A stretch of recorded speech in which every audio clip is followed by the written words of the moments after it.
Thank you. Thank you for such a kind introduction. How wonderful it is to be in this beautiful new center.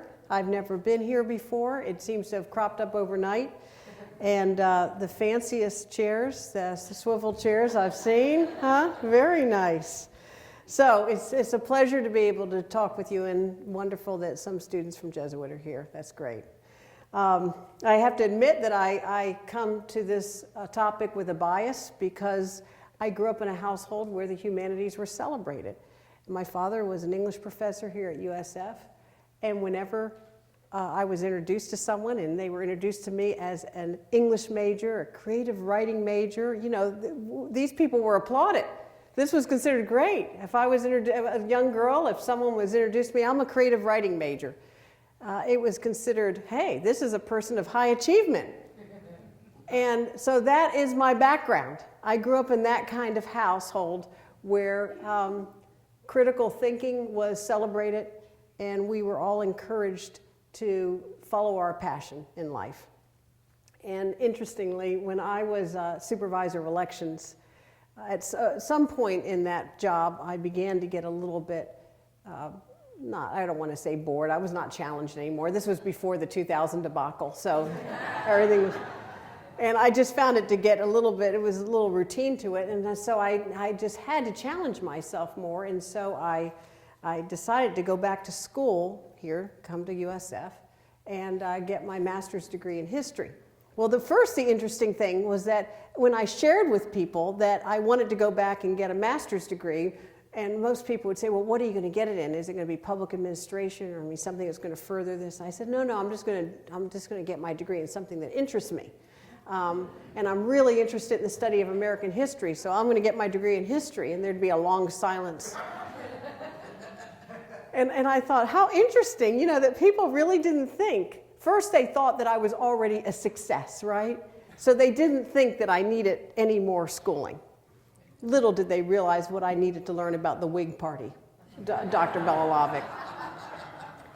And even though my study of history did help me a lot, I have to confess that my intimate knowledge of the Whig Party really did not help me as mayor. I'm sorry. I'm sorry to say that to you, yes.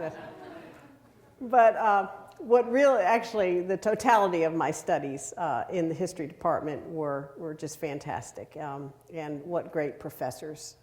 And some are here tonight, Fraser and Giovanni and John. It's just wonderful to have you here. And thank you for the kind of education that I received, which really was the best education that I received in my life because it truly broadened me and caused me to think differently about my own place in the world. Professor Mormino introduced me to the study of Florida politics and the history of civil rights, and I became very interested in civil rights history.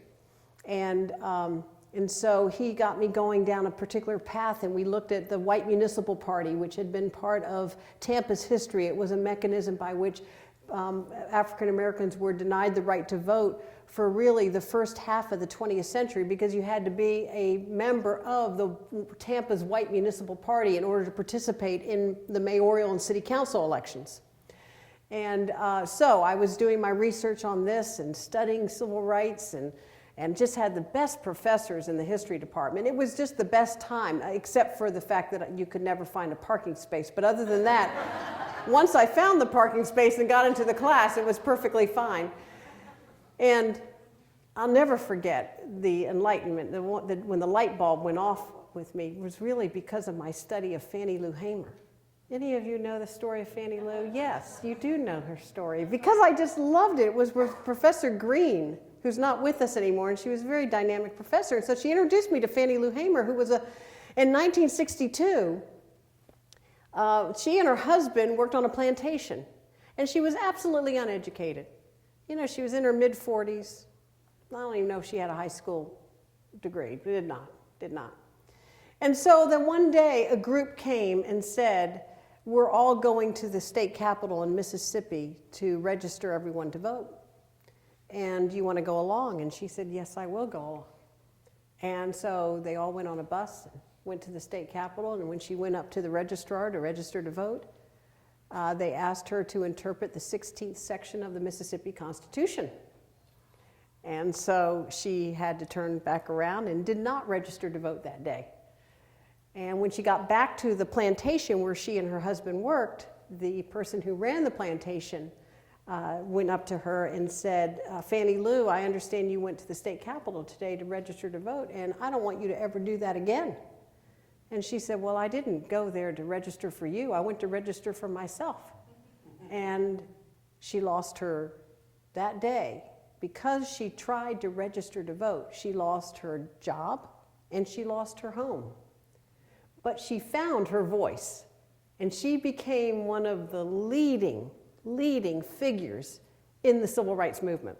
And what I always think is so remarkable about that story is that occurred in 1962, but in 1964, she stood up to President Lyndon Johnson at the Democratic National Convention in Atlantic City and wanted an alternative delegation from Mississippi that had African Americans as representatives seated instead of the slate that was to be seated. So she went from total obscurity to challenging the sitting president of the United States in 2 years. Well, she doesn't get a lot of recognition in the history books. And I took a real liking to Fannie Lou. And, you know, that's the great thing about some historical figures. You just like, as you meet people in modern life, you tend to like or dislike historical figures. And I really liked her. But she caused me to question something about myself, because I thought, now here's a woman who really had no education, had no status, had no money, had nothing. But she decided that she one day wanted to be treated as a first-class citizen, like everyone should be treated. And so she stood up for herself and stood up for others. And for that, she risked everything. And then I asked myself, what have I risked? You know, I had been a county commissioner and I was supervisor of elections, but had I done enough to warrant any place in history whatsoever? Had I done enough to be any more than just a small little footnote? Had I really done enough to impact my own community? And you know what? The study of Fannie Lou Hamer led me to the conclusion that I should run for mayor. Is the study of history important? Yes, it is. Yes, it really is. Because it very much changes how you view yourself in the world. And I have to tell you that during my most difficult times as mayor, when I had the most difficult decisions to make, I'd go home and read history. I always found comfort in reading history because we have a great story. The American story is just a very motivating one. It's a story of resiliency, and you know what? It's a story of intellect. So many times today, we, the political winds, they talk about the founding fathers, celebrate the Tea Party, right? Throwing the tea in the Boston Harbor. But if you really want to celebrate the founding of our nation, you'll really celebrate a broad-based education in the humanities. And you'll really celebrate a zest for learning and a well-rounded education and critical thinking. Because isn't that really what our founding fathers represented? Every one of them? Weren't they the most educated people of their time? I had the pleasure a few months ago visiting Monticello. And so while I was there, I mean, it's just fascinating, you know, and to see where Jefferson lived and worked and everything that he did. But here's a little fact I picked up. You know, he loved to organize things. He was a great organizer. He would have had a California closet today if he would have, who knows what he would have done. But he cataloged his 2,640 books. And these were the categories that he created for them. Only 3 categories: memory, civil and natural history, reason, moral and mathematical philosophy, imagination, fine arts, gardening, architecture, sculpture, painting, poetry, oratory, and criticism. That's what Jefferson did. You know, you look at all of our founding fathers, Franklin and Adams, I mean, to a person, well-rounded, educated, fluent in other languages, critical thinkers. We have their great, well-rounded education to thank for the documents that we rely upon today, that govern us today. And so when we go back politically and talk about our founding fathers, I think the point that is often missed about them is just how well educated they were. And I think we're missing a little bit of that today. The trend that I see that concerns me so often in the universe, in our education system, is the notion that all education must be vocational and lead to instant employment. Whereas I think the purpose of education is to broaden one's mind so they learn how to critically think so that they can have a full life. But that's not the emphasis today, is it? In fact, I was astounded when recently one presidential candidate declared that he was not a reader and that he was a leader, not a reader. And for a short, one brief shining moment, he was at the top of the charts. And I thought, how far have we gone down here? This is someone who we want to be president of the United States. And he's declaring, I'm not a reader. When look at the great presidents who were readers. And I look at Teddy Roosevelt and his, 37 books that he authored on a wide-ranging topics. Our country is great and sustainable today because of readers and thinkers. You know, when I started writing my book, it was by far the most difficult thing I've ever done. Now, I'm here in the company of many academicians who have written great books, and my book pales in comparison. Well, first of all, my hat's off to anyone who writes a book, because it's terrible, terrible process. The problem with me writing a book fundamentally is that I'm an extrovert, and I get a lot of energy from people. I like people, and I like interacting with people. And when I was mayor, I was constantly interacting with people, morning, noon, and night. Not so much at night. I went to bed early. But morning, noon. And then I stopped being mayor, and it was just me and the computer screen. And it's a very lonely, insular, introverted activity, right? Even if you're not writing, I can only imagine about the wigs. And then I had to find my voice. And as with everything in life, you have to find your voice. It's like when you become mayor, you're sworn in, but you don't find your voice as mayor right away. It takes time. It took me about 1.5 years before really it kicked in. And I really had a real comfort zone that I had found my voice as a person representing the city. It's the same as an author. I threw away one manuscript, and a second manuscript, and a third manuscript. I finally got it to the point where I found my voice. It made me feel good this Christmas when my son finally got around to reading the book, and he said, I heard your voice. It sounded like you talking to me, nagging at me. And so I try to impart my leadership lessons in there, because I think we have a leadership problem in this country. We have a leadership problem in business. I've seen it. I mean, look at the financial meltdown of 2008. Have we at any time since 2008 seen a single business leader stand up and say, I made a mistake. I take full responsibility for the demise of my company, and I'm sorry that I hurt the country in the process? No. You don't see that kind of leadership. And in politics, people are so ideologically entrenched, they don't want to see that great middle ground. I learned as mayor that most answers are in the middle. I found time and time again that once you listen to everyone, and as long as you didn't bring your passions to the table, if everyone walked into a room and brought their passions, you can forget about it. But if you didn't bring hot passions to the table, and instead you spent a lot of time listening to everyone's point of view and respecting everyone's point of view, you could reach a consensus and a middle ground. And most answers are in the middle. And we've lost that politically. And people today aren't really interested in solving problems. They're interested in winners and losers. And that is hurting our country. I learned a lot of lessons along the way, and I try to share some neat lessons that I learned. One lesson I learned is from Margaret Thatcher. You know, Margaret Thatcher's in vogue now because Meryl Streep has a new movie out called The Iron Lady. Looks just like her. She's just an amazing actress. But so now everyone's talking about Margaret Thatcher again, the role that she played in the 1980s. But in 1979, I spent a semester abroad in London. And, you know, I thought, London, wow, this is great. I was from Temple Terrace, you know.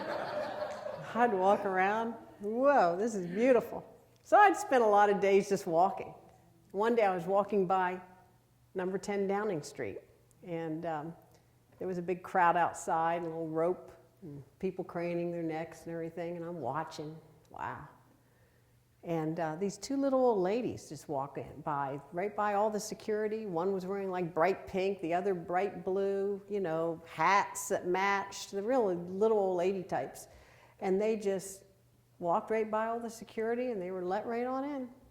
And I thought, wow, I wonder who they are. I mean, they didn't look very official, for sure. And so I kind of wondered about that. It really made for a sight. Well, a couple hours later, I'm still walking the city. And on this park bench, sure enough, there are those two little old ladies. So I went up to them and I said, you know, I don't mean to be nosy, but like, who are you? I mean, I saw you. You walked right by the security. You walked right on into the Prime Minister's home. And we said, oh, well, we're friends of Margaret Thatcher. We helped her get elected. She's from a part of London called East Finchley, and that's where she started her political career. So I started talking to them about how I was a student and all this great thing, studying abroad.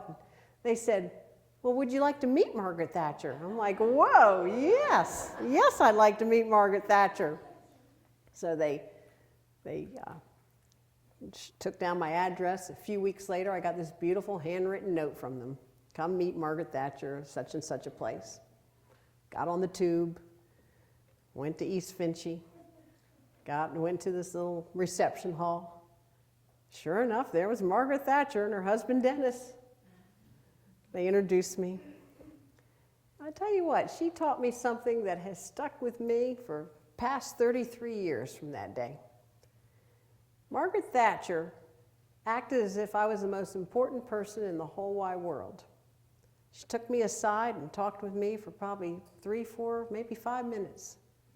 Talked about how I was studying British politics and the difference between the British political system and the American political system. Talked to me about how neat it was that I was overseas studying and where was I living and how was I enjoying it.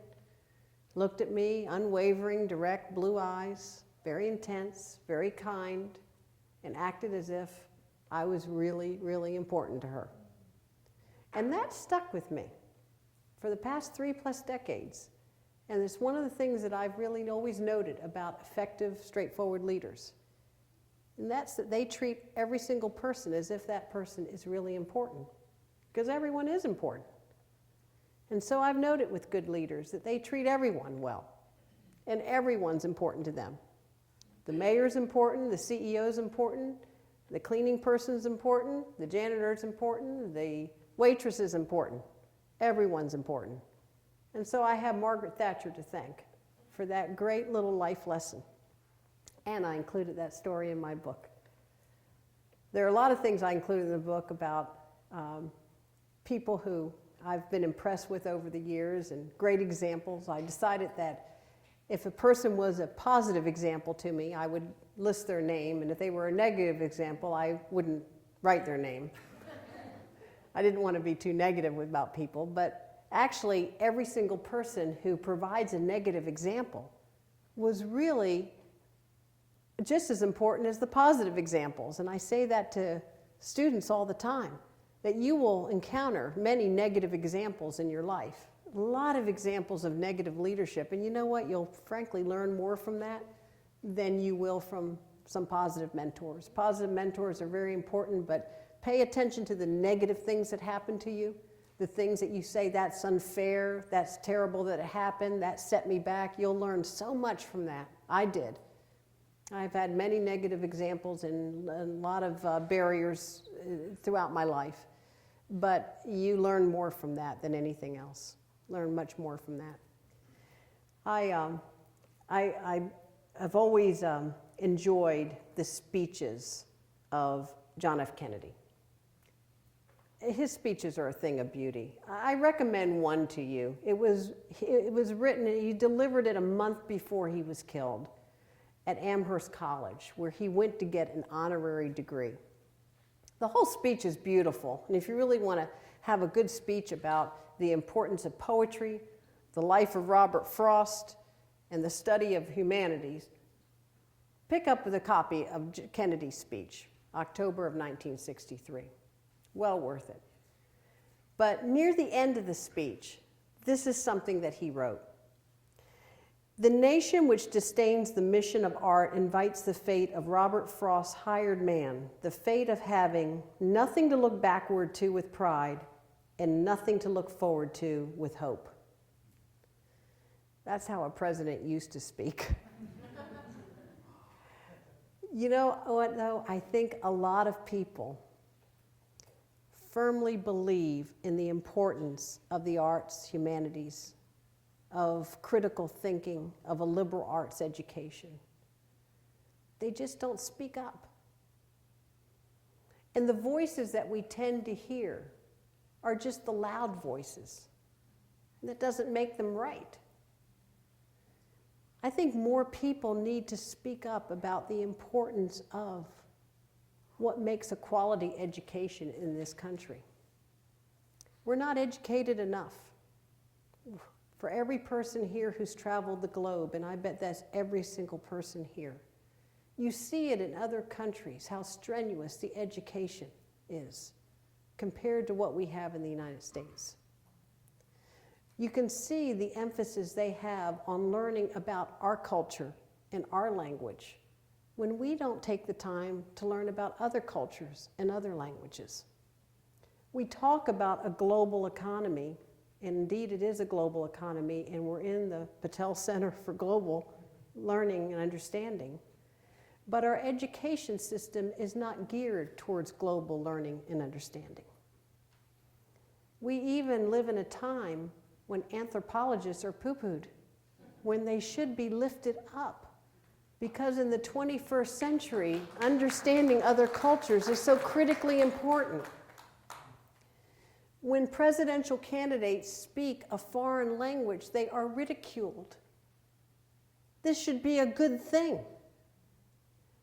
We should all speak foreign languages. We should all have an understanding of foreign lands, other political systems in the world economy, and our place in it. The humanities speak to an understanding of people and our capacity as human beings. People have tremendous capacities, and the creative soul is often what lives on. You know, for all of us who have ever been to other lands, and you go to Europe, for as an example, what is it that lives on but the art and the architecture of previous centuries? That's what we inherit.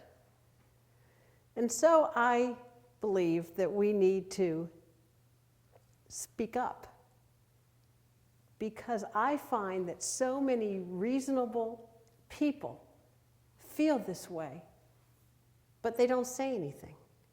And so the voices that are heard in the political world are the voices that say the kind of education today that the only kind of education today that really matters is vocational education, or this particular type of study. And this is the only kind of study that really matters because it leads to jobs. I think we should study things that lead to critical thinking and a well-educated society. Indeed, it's really what our whole form of government is based upon, isn't it? An educated society. It's what our founding fathers understood. They understood that clearly when our free public education system was devised. Nonetheless, I am always very optimistic about the future, and one of the reasons I am optimistic about it is because in the study of history, you see where we go through cycles. And that's why the study of history always helped me during my time as mayor, because I could see cycles of human behavior, and it helped me when I was working through difficult problems. And so we're going through a cycle right now that I think has some negative connotations about education and a well-rounded education. But I think we can go through another cycle, and we will, where people stand up and say, no, it's about the totality of the person, and all education is celebrated, and the humanities are celebrated. And I think that that is the kind of education that we need to support. Now, I have a feeling that this is a group that likes to ask questions, is it? Not from Kathy, I don't allow, no one who retired from the Florida retirement system is allowed to ask questions in the past year. But I'm happy to answer any questions that you might have, and from the students too who are here tonight.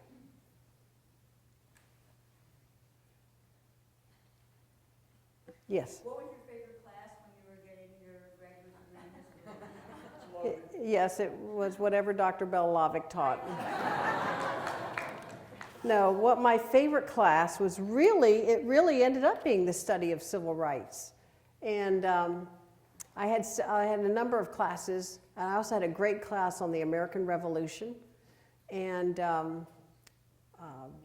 study of the civil rights era.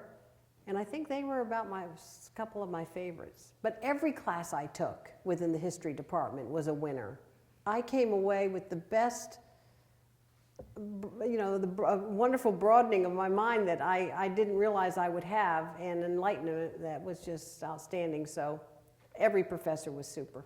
And if I'm not mistaken, Johnny was chair during that time. Oh, yes. I thought so. Oh, no, he's part of history. He's a big part of it. You're still there. Yeah, you'll always be there. Yes, yes. Yes, yes, ma'am. There's so much negativity in politics, and I think that you are an example of why people should go into politics. So what would you say to young people about the need to be politically active and to be involved and to be optimistic and to want to put themselves in political positions of leadership? How would you inspire them? Because there's so many examples why you would want to act in. I had a great career in politics and in public life, and I have absolutely nothing negative to say about it. For me, it was all positive, every bit. And I know some people who have had careers in public life, and they leave with a certain amount of unhappiness, but I don't know why, because I think it's a great life to serve the public. It's very meaningful. And people are good, and they want you to do well. I found as mayor that people want you to do well, because they really have a lot of civic pride. So what I say to young people is, you have to chart your life your own way. And a big part of leadership is charting your course. If you don't chart your own course, someone else will chart it for you. Anytime there's a void. So if you don't have your own goals in life, your own mission, vision of what you want to be, someone's going to fill it up for you. So it's very important that you chart your own course in life. Now, not everyone has a passion to be a public servant, and that's not really their interest. But when you really stop and think about how you can make a lasting difference in your community, how you can play that one small part in making your community better, I think public service is just the best way. You can bring people together, you can see things being built, you can improve the lot for others, you can be a voice to people who don't have a voice. And also, it's just such a great affirmation of our system of government. And we're so lucky to live in this country, and it's just a great affirmation of how our country operates and how you can get things done. I encourage people to seek a role in public life, because it's just so terribly meaningful, and it's a way just to leave a complete lasting impact. And as far as the negativity, I think as with anything in life, it depends on how you approach it. You can be a professor and you can approach it in a negative or a positive way. You can be a public servant and approach it in one of those two ways. It's however you approach it. And there's really nothing negative about public life. It's all to the good, I think. Yes? You know how you were promoting the studies of Yes. Don't you believe, though, that for vocational education, is like, where do you draw the line as where you start going into what you want to study and like how broad would you study the humanities and stuff, or when would you start fine-tuning your studies like for your major and stuff like that? I think that you should have the broadest possible education until you find your passion. So when you start college, you should take whatever courses. You take your poetry, creative writing, history, English, everything, psychology. And then you find your passion. And when you find something where it doesn't require an alarm clock to get up in the morning, then that's what you should really study. And then that's the career you should go after. All right, Kathy, you can ask a question. Talking a book about technology. Yes. I really would like to hear your comments on technology, the humanities, and leadership. You know, I come from that generation where most of my life is in the 20th century. And so technology is something that I was cynical about some years ago. I don't need it. Why do I need to tell people? Why do I need to tweet and tell people what I'm doing or whatever? That was not the right point of view. I was wrong. I want you young people to know I tweet. You can follow me. Isn't that great? I got followers. But here's where I was wrong about it. And that's the whole thing. You have to really go through a process of self-evaluation all the time when you're if you want to be a leader. You know, one of the things I talk about in the book is that you have to constantly assess your strengths and weaknesses. And one of my weaknesses was technology. I wasn't taking it seriously enough. I thought a lot of these things were just for young people and a way for them to socially interact. It's like, no, that's not correct. This Twitter, I find out more information. If right now I wanted to know exactly what's the latest thing that's happened in this country, you get on your Twitter account and you'll find out. You'll be the first to find out when something's happened. The first. And I've gotten all kinds of information through Twitter. So all of the social media plays a very important role. And I think it's awfully important, if you want to be relevant as a leader, that you stay relevant with technology. Otherwise, what you're saying is, when you really stop and think about this, you're saying, I'm not going to get on that bandwagon. Well, that's like you saying as a professor, I'm going to still write my next book on a typewriter. You wouldn't do that. If you've got to stay relevant, because leadership is about being relevant. And it is about, if people are now communicating in 2012 differently than they communicated in 2000, then you've got to figure out how people are communicating, or you're not going to stay as relevant. And part of leadership is making sure that you're constantly communicating properly with people and that they understand your message. I talk in the book about this time that I was trying to explain to my employees about why they weren't going to get a pay increase that year. So I took all my charts and graphs and I would hold these employee meetings of 200-300 employees at a time. And I started talking to them about how this great recession had a huge impact on our budget and how we just couldn't afford pay increases and why and all these charts. And I said, you know, this great recession, it's the worst economic time since the Great Depression. And, you know, I could just tell from the body language that my employees just kind of looked at me. And afterwards, this one, he came up, he put his arm around me, he said, Mayor, it's all right, you don't have to be depressed. And I said, what are you talking about? And he said, you know, that Great Depression you're in, it's all right. And I said, oh, okay, yeah, no, I'm okay, I'm not depressed, I'm all right. And I realized, you know, I had to go back to my office and say, hey, to myself, you're not communicating in a way that your employees get it. I'm talking about some long ago historical event, and they're not relating to it, right? And it's the same with technology. You can't stay static and say, okay, this is how I've always communicated. I've been successful up to this point. If a whole generation is communicating in a whole different way, then you've got to figure out how they're communicating and join with them. And if not, you're not going to be relevant. It's like newspapers. I love newspapers. But they're not going to be around in the 21st century. They're just not. I've got my own focus group. It's called My Two Children. 21 and 22, 23 years old. And they grew up in a household where 2 daily newspapers were delivered every single day. And we would constantly talk about articles in the newspaper. And their own mother appeared in the newspaper. And now they only get their news through the internet. And even if I say, hey, there's an article in the paper today I want you to read, they say, send me the link. How many of you read the printed newspaper from Jesuit?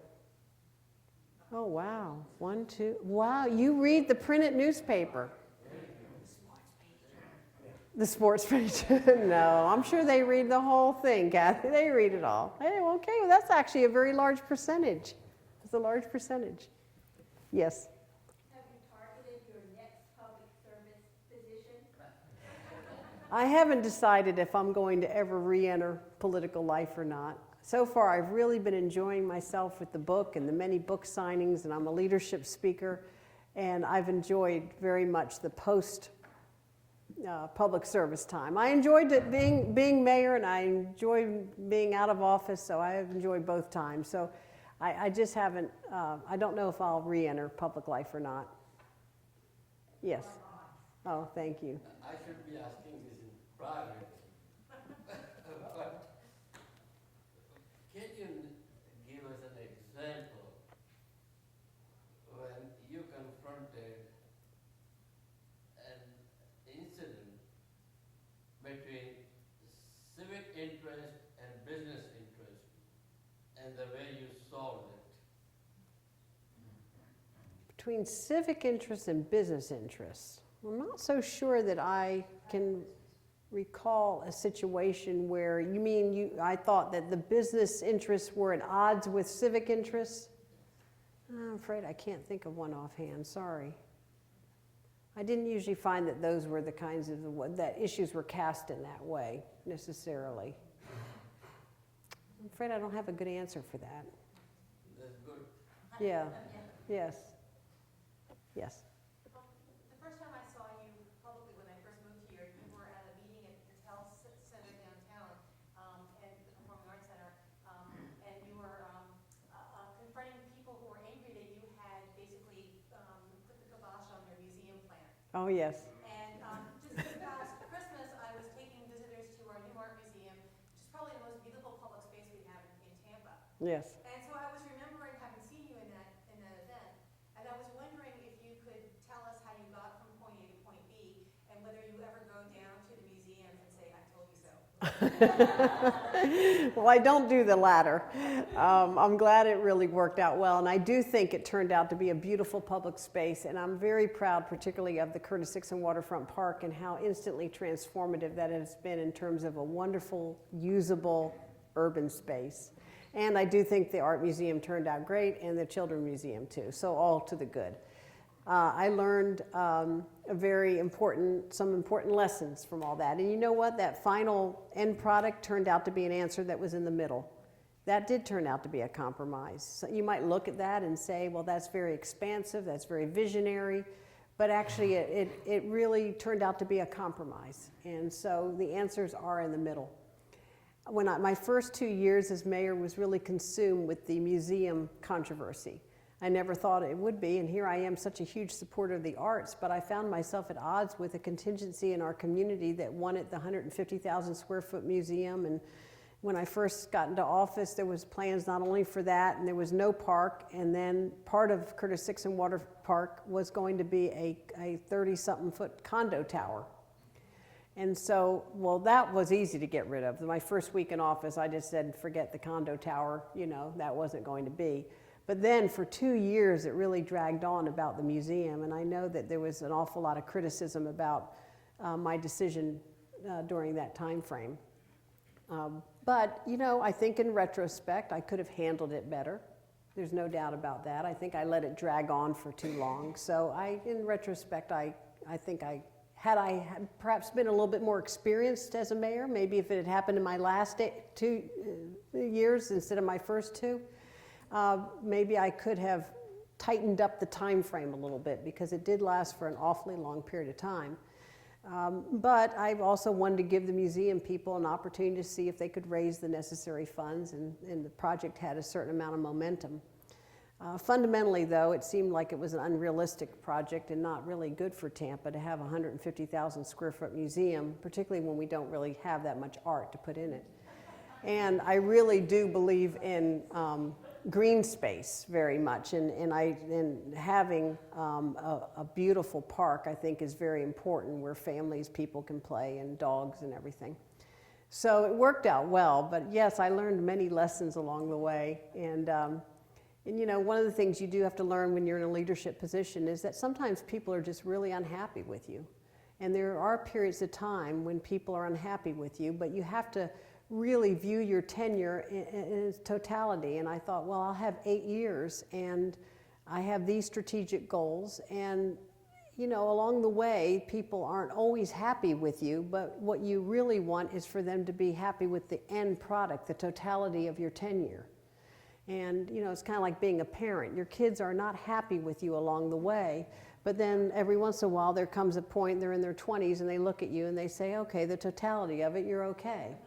And so, you know, that's, at least you strive for that to happen. You lead them on to say that. Thank you for reminding me of the art project.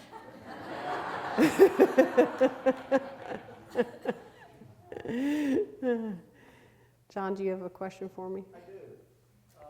Political mentoring. Are there ways in which, when you talk about proven leaders like yourself, Pam, are there ways in which you can facilitate political mentoring of people who are aspiring public servants, either at this institution or in the community, so that your experience, in fact, will be part of your legacy?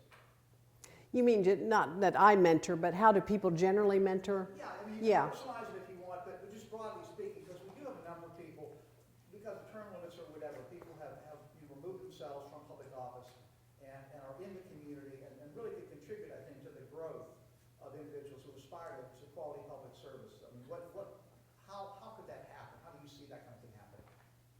I really like spending time with college age young people. I think because my children are that age, and so I really think that that's just a great age. And you're living in a fantastic time. I mean, for college students today, they've got everything in front of them, and they've just got so many opportunities. It's a wonderful 21st century.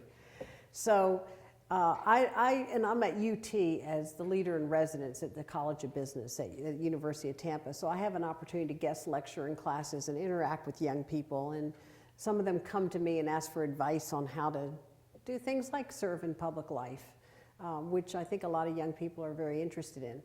I benefited greatly from having a mentor in my life, a very important mentor, Fran Davin, who I met when I was 22 years old. And when I first got out of college, I worked over here at the College of Business, and it's a small business development center.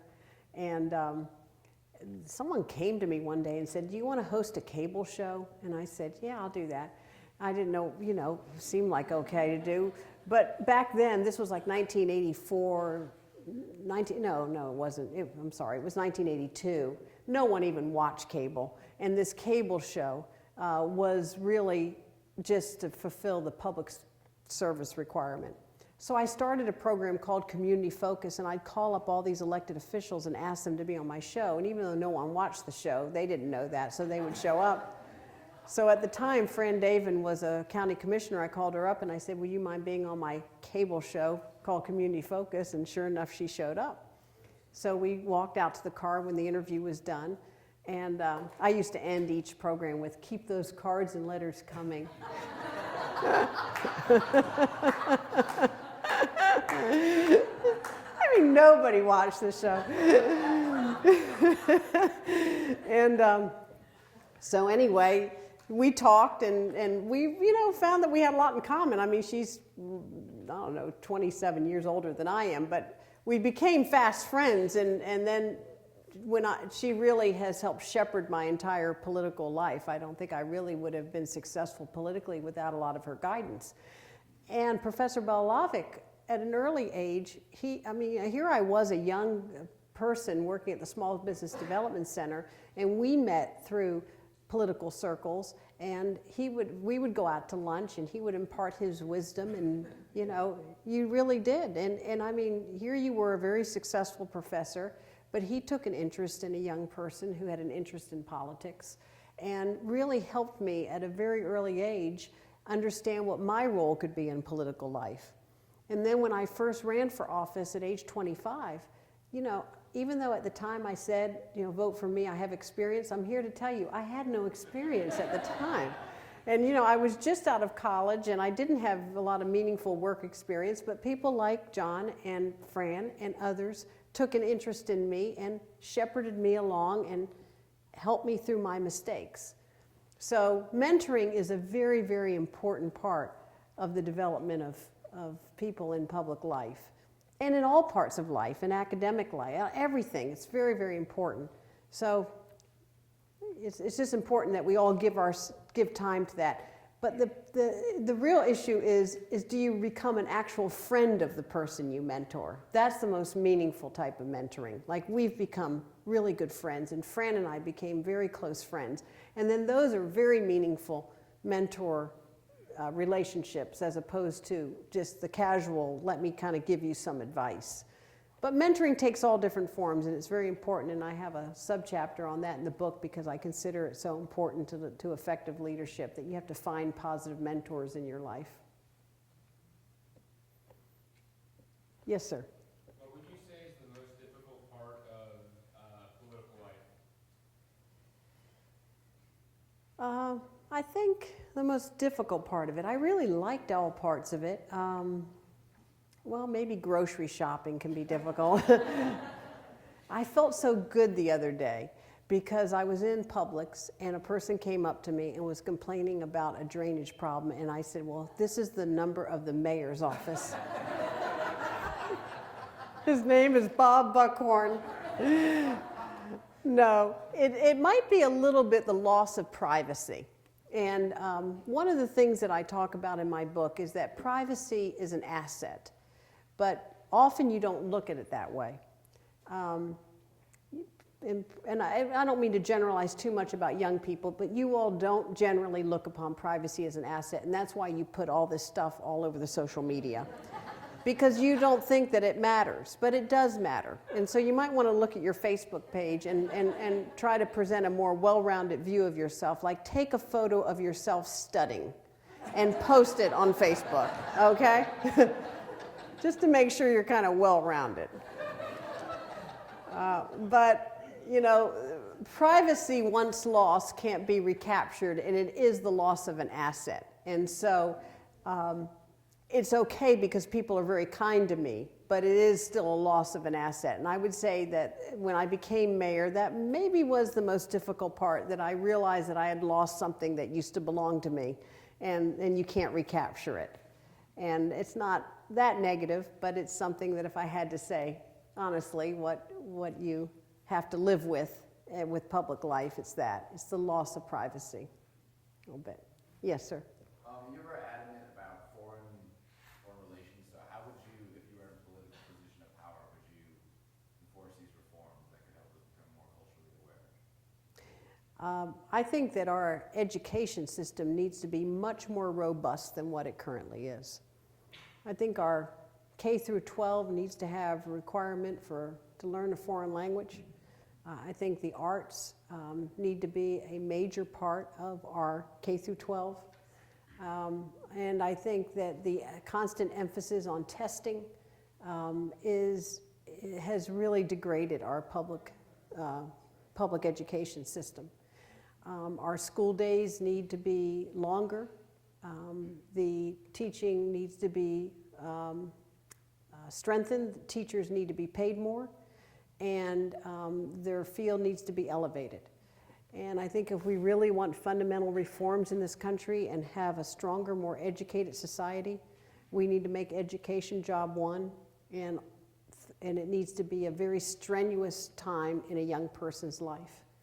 I was rereading a book of letters that Jefferson sent to his daughters, and to his one daughter, Patsy. The poor girl, from the time she woke in the morning until sunset, studies. And on top of that, he admonished her to study more, and things that he wanted even on top of what her studies were. And this is how people used to be educated not women generally, so this was an anomaly with his daughter, but generally. And I think we've gotten into an education system that is too soft to adequately prepare our population for the 21st century and for competition globally. So there are many, many reforms that I would make if I could. Because the strength of our nation and the key to our survival with our form of government, which I think is the best possible form of government, is an educated population. And there's much that we need to do on that score. Now, should I end it on that note? Well, thank you. Thank you for having me. And thank you.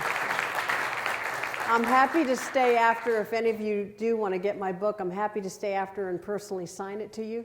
And I really appreciate your kind attention and for showing up tonight. And thank you again for inviting me. Thank you. Yeah.